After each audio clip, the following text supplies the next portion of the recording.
rencontre Analyse de la rencontre. Une première mi-temps insipide des deux côtés. J'ai pas trouvé mon équipe, mais on a quand même les meilleures occasions. On doit peut-être ouvrir le score si le gardien en face n'est pas performant. Et puis on prend un but sur coup de pied arrêté, donc on perd 1-0. On entame bien la deuxième mi-temps. On a les occasions pour revenir au score, on ne les met pas. Et puis arrive encore un coup de pied arrêté et le deuxième but où j'enchaîne la sortie de Pierre Boubi et où Ibrahim Assek se fait expulser. Donc je perds les deux numéros 6 puisque j'en sors un et que l'autre se fait expulser. Et à partir de là, bon, c'est fini. Voilà. Donc il ne faut pas aller chercher plus loin que le deuxième but.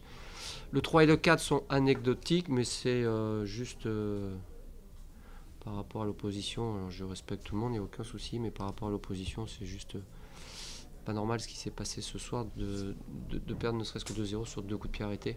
Voilà. Je crois qu'avant les deux derniers buts, Evian n'a pas eu une occasion dans le jeu, alors que nous en avons eu beaucoup plus, mais on n'a pas su les mettre au fond. le carton rouge, justement. Oui. Je sais pas. On a eu du mal, nous, en tout cas, des films, à comprendre. Sincèrement, je peux pas vous dire. Iboussek prend un jaune déjà, non? Sur le. Apparemment, il en prend deux. Ouais, voilà, c'est ça. Ouais, voilà, bon, après, il y a un manque de lucidité, un manque de ce que vous voulez, qui pénalise l'équipe. Voilà, et c'est ça le plus. Que les garçons veulent se suicider, ils le font sans les autres, et ça leur appartient, mais ils n'ont pas le droit de pénaliser l'équipe de la sorte. Voilà. Parce que même à 2-0, en étant à égalité numérique, je pense qu'on aurait eu les opportunités au moins pour en marquer un et peut-être revenir. Voilà, après, à 2-0 en infériorité, voilà, ça ne sert plus à rien. Donc on ne le perd pas logiquement, mais on a tout fait pour le perdre en tout cas. C'est vrai, vous étiez. La dernière victoire contre Nîmes, c'était.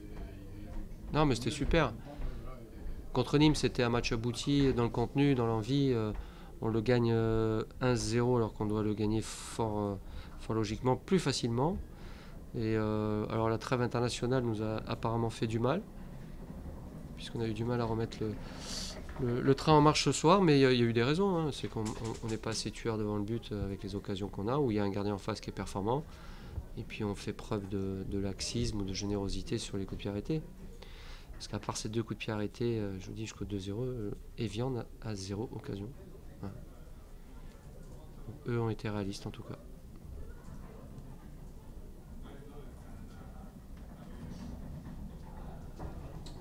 Merci. C'est bon? Merci messieurs, bonne soirée. Bonsoir.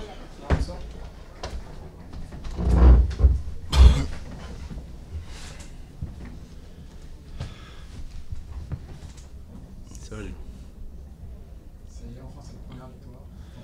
Bah, inespéré parce que moi, avant le match, j'avais peur parce que il nous manque beaucoup de joueurs. Je ne vais pas dire que j'étais content au départ avec un match nul, mais comme Auxerre, c'est une belle équipe qui a l'ambition aussi, comme nous, d'être dans les 4-5 premiers à la fin. J'étais persuadé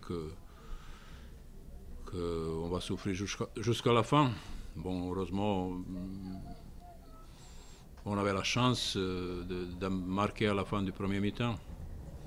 Et après, c'était beaucoup plus facile. Le deuxième mi-temps, je savais qu'il va y avoir beaucoup d'espace et qu'il va y avoir des occasions. Ensuite, quand on a marqué le deuxième but, et en même temps, lorsqu'Auxerre est resté à 10, je savais que le match était terminé.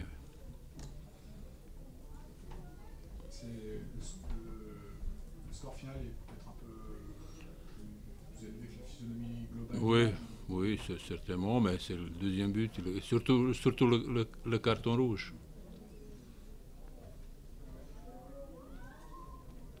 C'est un match où finalement, peut-être depuis le début de saison, des matchs où vous avez eu presque le moins le ballon, je pense, et finalement vous gagnez plus largement. Je sais pas.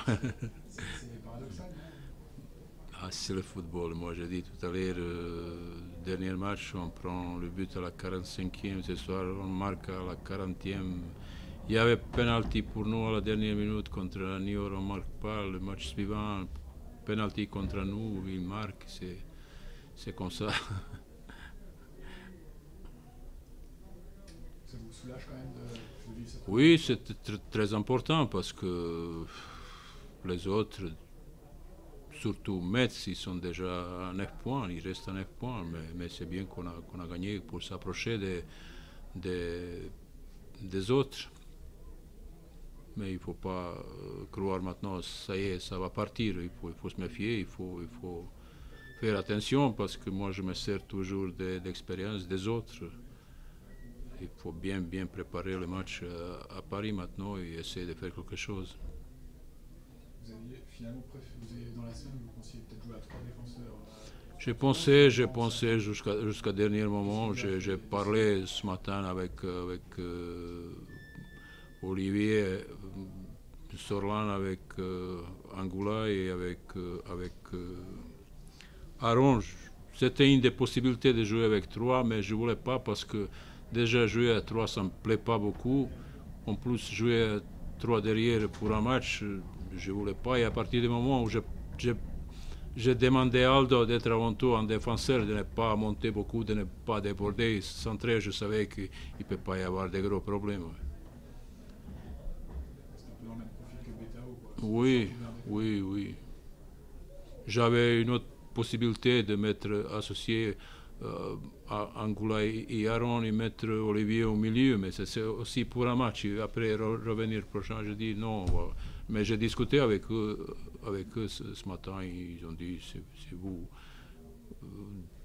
faites comme vous voulez, c'est vous qui décidez. Oui, bon, je voulais pas qu'après le match on s'est dit on n'a pas joué à notre place ou on n'a pas travaillé à l'entraînement. C'est vrai, on n'avait pas le temps de travailler parce que Betao hier il m'a dit à l'entraînement qu'il ne pouvait plus, qu'il ne pouvait pas encore. Le doublé de Yeti Bruno, ça va lui faire du bien dans la tête? Ça va lui faire du bien. C'est un garçon qui a souffert ces derniers temps. Il se faisait siffler un peu, mais c'est un joueur qui se donne à fond à chaque fois. Il est important pour notre équipe parce que c'est un joueur qui fait ce qu'on lui demande. Avant tout, de ne pas perdre beaucoup de ballons. Et chaque fois, il doit tourner le but, il se bagarre avec les défenseurs, il essaie de garder le ballon, de ne pas le perdre. Et ce soir, il a été, récompensé. Parce qu'il a fait des efforts, il était malheureux contre Niort, il avait raté pas mal d'occasions, il a raté penalty, il a perdu la confiance, mais ça va certainement l'aider à retrouver la confiance parce que c'est un joueur dont on a besoin. Ça peut être le petit déclic dans un avant-centre à 2 ans? Bah, j'espère. Notre problème aussi, il manque beaucoup d'attaquants. Il y en a 3 qui sont blessés. Il y avait Keita qui était suspendu ce soir. Et moi, je dis, le jour où on va être complet, on peut avoir une bonne équipe.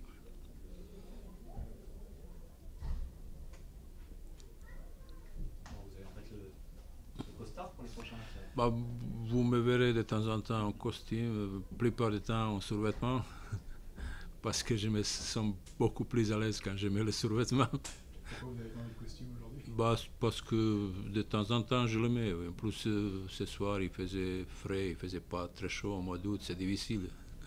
J'aime pas beaucoup transpirer. Oui. Et surtout faire plaisir à ma fille qui regarde des fois des matchs, il me supplie à chaque fois de mettre le costume. Ça apporte le bonheur. Oui. Non, je mets de temps en temps, même quand j'étais sélectionnaire, je le mettais. Si vous avez vu le match contre la France ici il y a quelques années, un partout, j'ai mis le costume. Ça m'a pas, porté la chance, on a fait match nul. Merci. Merci, bonsoir.